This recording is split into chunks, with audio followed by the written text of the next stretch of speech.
He reflects that after Qin Yo-woon claimed the position of Vice Lord and killed Mu Jin-won and a martial artist of the Six-Blade Martial School, the remaining 4 clans felt greatly threatened by him. He thinks that's when the Lord gave them a silver lining and the hope that the Vice Lord could be changed at any time. Ironically, the only reason why Qin Mu-jium was selected to be the successor of the 4 clans was because he was the only Vice Lord candidate with all his limbs still intact. He says she must have lost her mind. Bu Qiao-young thinks no. The Vice Lord shredded Mu Jin-won into pieces at the Great Hall simply because he threatened him, and this punk will definitely take advantage of this situation. Bu Qiao-young and Ya-jium Kyan kneel in front of Qin Yo-woon and say, "Please forgive young Master Qin Mu-jium's foolish mistake and plead, please show some mercy."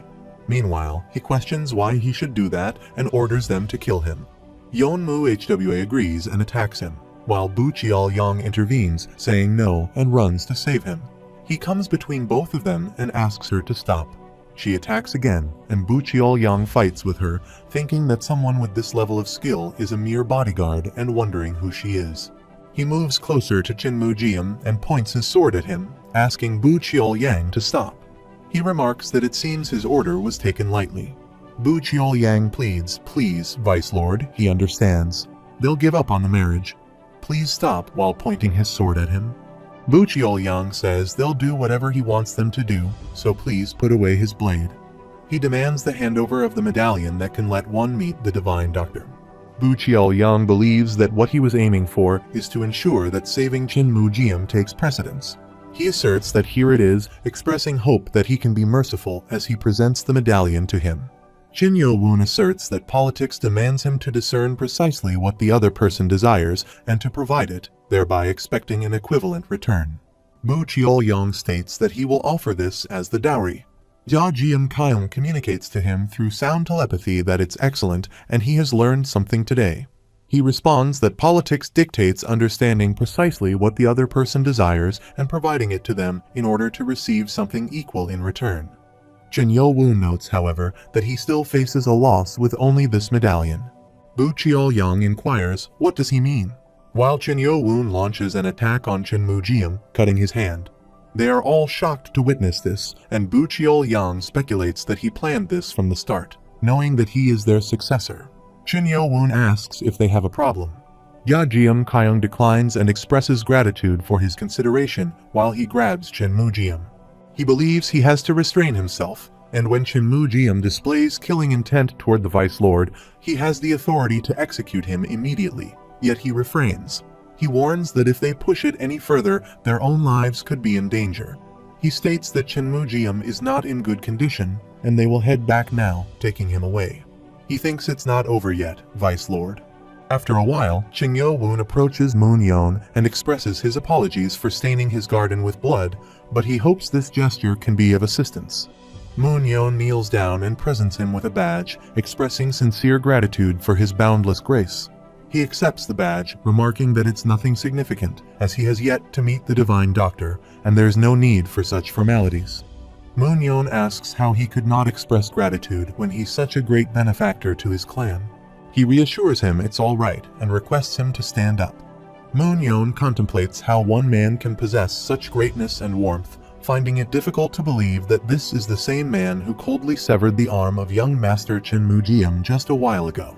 He acknowledges that it appears her judgment of people is better than his to have found such an outstanding husband.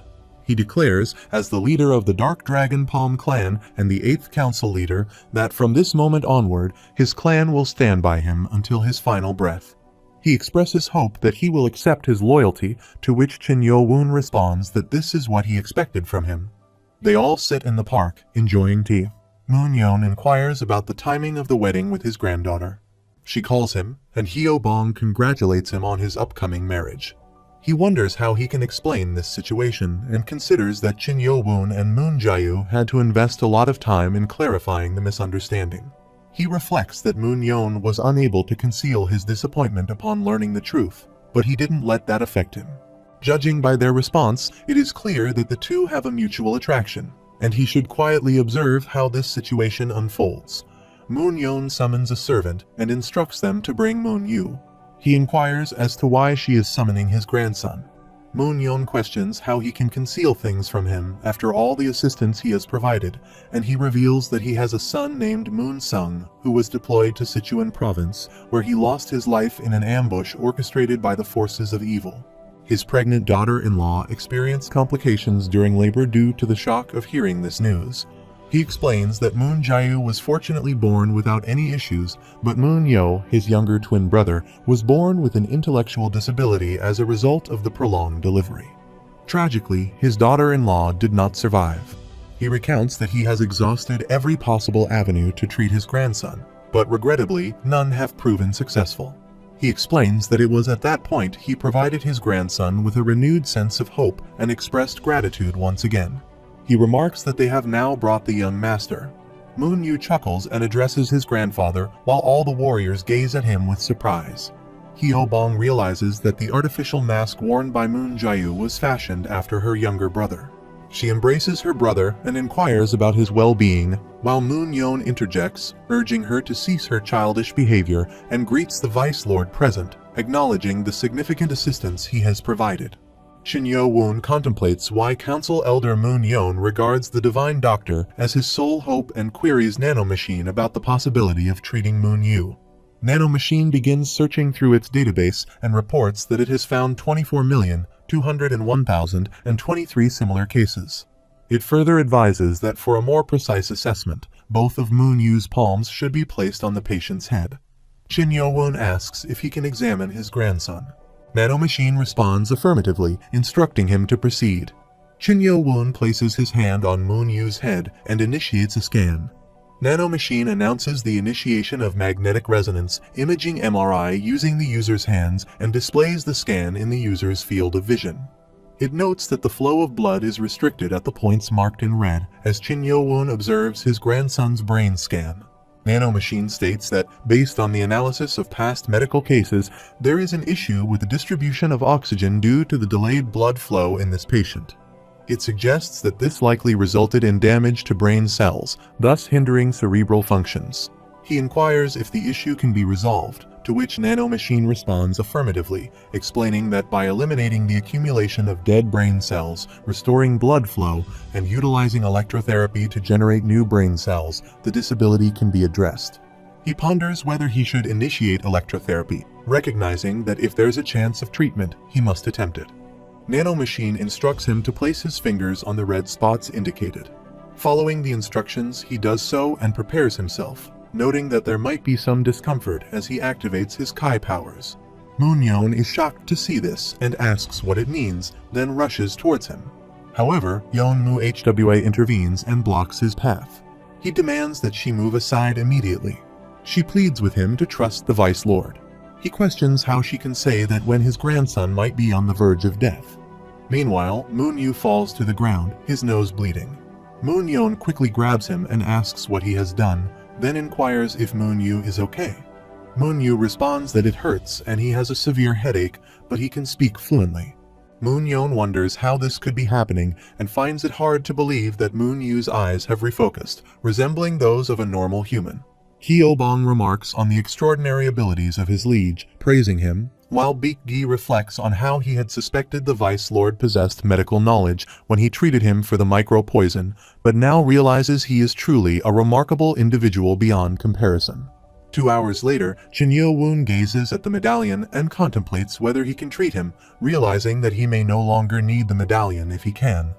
Moon Yeon suggests that he keep the medallion and utilize it for a better purpose. Regarding Moon Yu, he proposes having him stay in the Flying Phantom Clan's guest house for the time being, as it would be more convenient for regular treatment. Moon Yeon trusts that his grandchildren will be in good hands under Shin Yo-woon's care. Reflecting on her declaration that she already belongs to the Vice Lord, Shin Yo-woon wonders about the emotions he is experiencing and questions whether Moon Jae is simply a loyal subordinate to him. The scene shifts to the Flying Phantom Clan's guest house at 6 p.m. where Hwan Yui welcomes him and inquires if everything went well.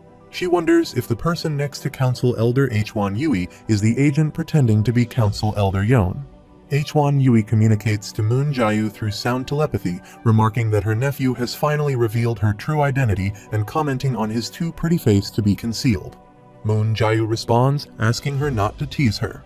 H1 Yui congratulates him and mentions that the assistance of the Dark Dragon Palm clan will be valuable to him. He acknowledges their luck in having Moon Jayu and asks about the progress of the matters she was attending to.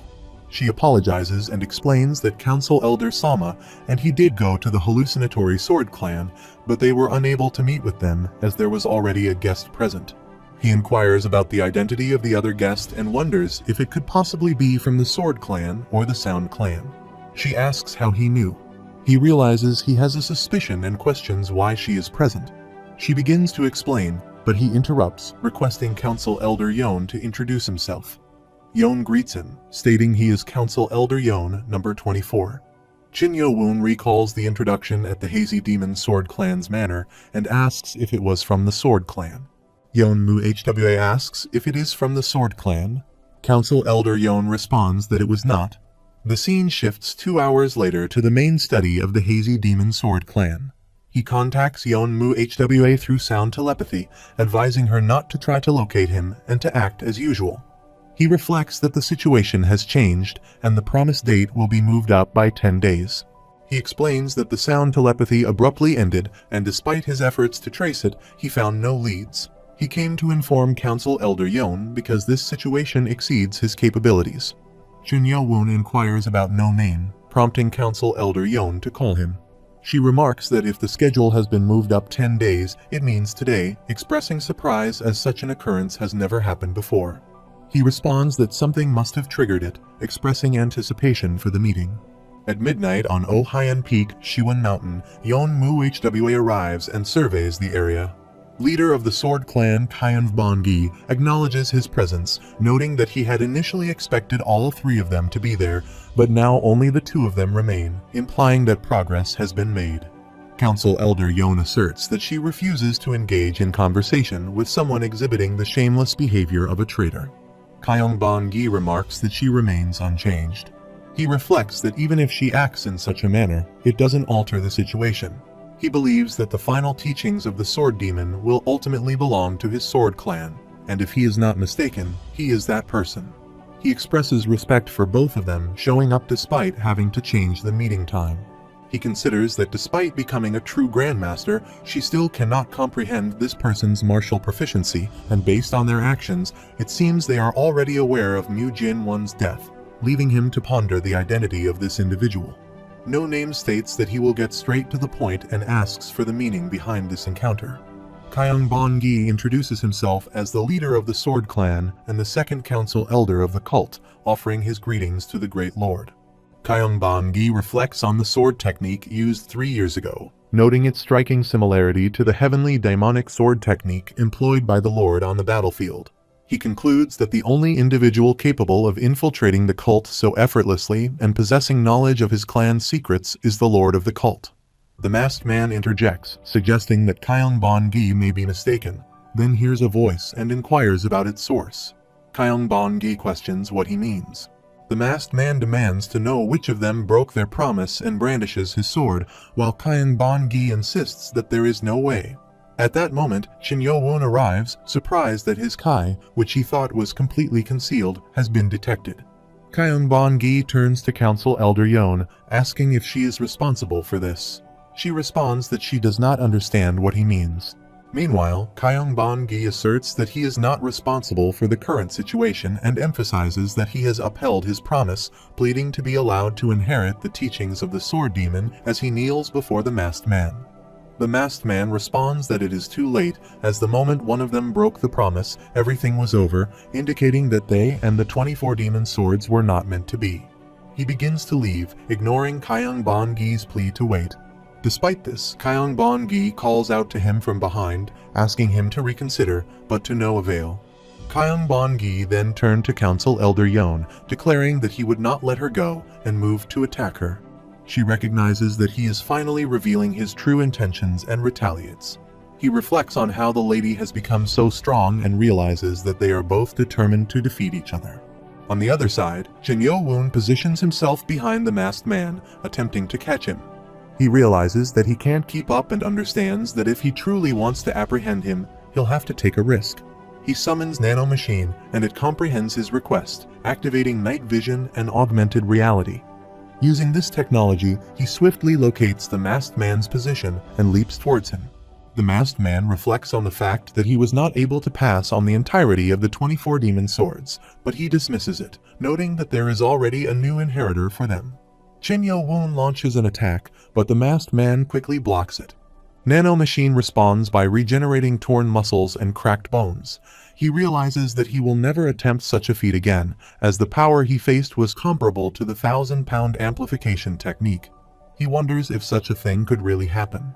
The masked man asks if he jumped at him from that height, and Chin Yo-woon realizes that he has indeed guessed correctly. He leaps from the mountain, attacking each other as they strive for victory. Chin Yo-woon decides that it's time to uncover the masked man's identity. The masked man responds by acknowledging Chin Yo-woon's boldness, but insists that it changes nothing as he charges forward to attack. He contemplates the 24 demon swords, recognizing that, unlike Council Elder Yon, this technique is complete and even more powerful than his own. He understands that he must use his full power and unleashes his full Kai powers against the masked man. The masked man wonders if this is the blade technique of the Blade God, while Nano Machine reports that his internal organs have sustained damage from the energy piercing into his body and activating regeneration. The masked man observes that not only does Chin Yo-woon have less Kai than him, but he should also be wounded from the fall just now. However, because the blade technique of the Blade God is superior to the 24 demon swords, the fight drags on. The masked man realizes that in that case, he can't give Chin Yo-woon any opportunity to escape, so they both continue to attack each other. Chin Yo-woon employs the Blade God's blade technique and the third technique, repeatedly attacking the masked man. Chin Yo-woon notices his attack and recognizes it as sword kinesis and the second technique of the heavenly demonic sword art, albeit at half strength due to imperfect Kai control. The masked man advances closer and stabs him. Chin Yo-woon quickly steps back, impressed by the strength of the martial artist who had been hiding within the cult. Nano Machine begins healing the sword wound, prompting Chin Yo-woon to ponder whether this person is truly the lord of the cult. The masked man remarks that there is undoubtedly a gap in skill level between them and advises Chin Yo-woon not to pursue him any further. However, the masked man observes a persistent determination in his eyes, realizing he has no choice but to continue. With powerful Kai powers, the masked man emits a strong killing intent, warning Chin Yo-woon that this time the confrontation won't end with just a shoulder wound. As the masked man throws his sword towards him, Chin Yo-woon realizes he won't be able to block this technique. Meanwhile, Chin Yo-woon employs the heavenly demonic sword art technique and sword kinesis to attack the masked man. He strikes from all sides, recognizing the power of the fourth technique of the heavenly demonic sword art. He realizes that at this rate, it could spell the end for him. As he summons his demonic sword, the masked man observes it and recognizes it as the Blade God's sword technique. Chin Yo-woon utilizes the right Blade God's blade technique and the left heavenly demonic sword art's fourth technique. He charges at the masked man with the ferocity of a monster, launching relentless attacks. The masked man is astounded by how this is possible as he defends against the onslaught and ultimately captures him completely. He reflects that Chin Yo-woon is truly a monster, realizing he had underestimated him. He contemplates the difference between a true Grandmaster and an inept, enlightened Grandmaster, recognizing it as a massive gap. Despite this, Chin Yo-woon managed to perform both the Blade God's techniques and the heavenly demonic sword art, two ultimate martial arts, by modifying Mu Jin 1's technique into the right blade left sword, turning the tables on him. He wonders if his sword is the heavenly demonic sword and removes his mask. Chin Yo-woon stares at him and asks for his identity. He responds that he will neither fight nor run anymore, requesting him to put away his blade. He realizes that the voice belongs to Grand Guardian Manhwa and concludes that the person in front of him isn't the Lord. He must have been concealing his voice the entire time. After a while, he asks Manhwa if he is going to explain everything. Manhwa replies that he has something he needs to tell him first. They both sense something and look in that direction. Chin Yo-woon wonders about the powerful energy he is sensing up there and realizes that Council Elder Yon is in danger. The scene shifts to the top of Oh-hyun Peak, where she fights with Kyung-bon-gae and is badly injured. He laughs, likening himself to a rat up a drain pipe, but wonders how long he can keep dodging. She berates him and runs to attack him. She observes his speed despite his size and notes that, fortunately, he lacks finesse. She questions if he really thinks she'll be okay after using the demonic blood reversal technique. He laughs at her and boasts that his divine blood reversal substitution art is on a completely different level than that incomplete demonic technique, as his clan successfully eliminated the side effects of the original. She considers that the demonic blood reversal technique is supposed to make one lose their mind and destroy their meridians with use, but she can't sense any of that in him. She reflects that if they did indeed eliminate the side effects, then the most dangerous people in the clan are them. However, she doubts this conclusion, reasoning that if there were no more side effects, there would be no reason for the Sword Clan to hide this technique. She speculates that they haven't revealed it because there is still a problem with it. Kyung Bon-gi attempts to grab her, declaring that her life is over and demanding she die. She refuses and runs to attack him, but he stops suddenly, causing her to question how this can be happening as his sword breaks. Kyung Bon-gi laughs and remarks that it tickled, asking if she is done with her futile resistance and stating that he'll kill her in one shot. She gazes at him as Chin Yo-woon arrives just in time, expressing relief that he isn't too late. Kyung Bon-gi asks if he dares to get in his way once again, growing angry, but Chin Yo-woon blocks his attack and remarks on the laughable seriousness of his question. Kyung Bon-gi questions Chin Yo-woon's arrogance, asking if he really thinks he can stop him in his current form, and launches an attack. He steps back, feeling as though he's fighting a beast rather than a person, pondering if it is the demonic blood reversal technique at work.